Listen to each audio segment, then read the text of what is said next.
নমস্কার।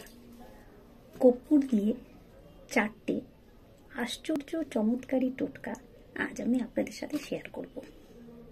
কর্পূর এমন একটা জিনিস যেটা পুজোর কাজে তো লাগেই, আরও মানুষের বিভিন্ন কাজে লাগে। একটা থেমে থাকা মানুষকে কিন্তু এগিয়ে নিয়ে যেতে পারে একটা কর্পূর।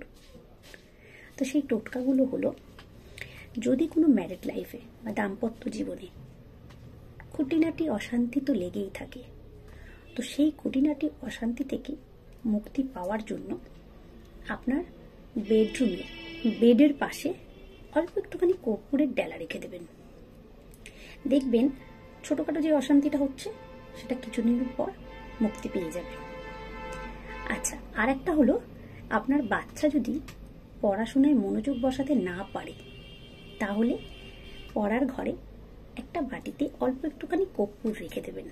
দেখবেন কিছুদিনের মধ্যে বাচ্চার যে মনোযোগটা ছিল না, সেটা কত সুন্দরভাবে মনোযোগটা লাগছে।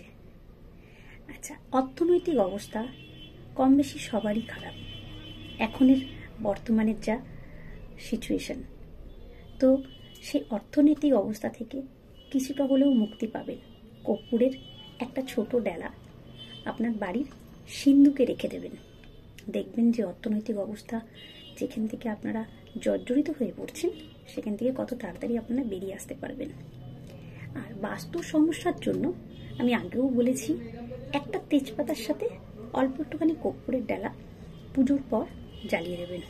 দেখবেন কিছুদিনের মধ্যে বাস্তুতে যে নেগেটিভ এনার্জিটা, সেটা অনেকটা কেটে গেছে। আমাকে অবশ্যই কমেন্টস করে জানাবেন আপনারা কতটা উপকৃত হলেন একটা ছোট্ট কর্পূর দিয়ে। আমি কিন্তু আপনাদের কমেন্টসের অপেক্ষায় থাকব।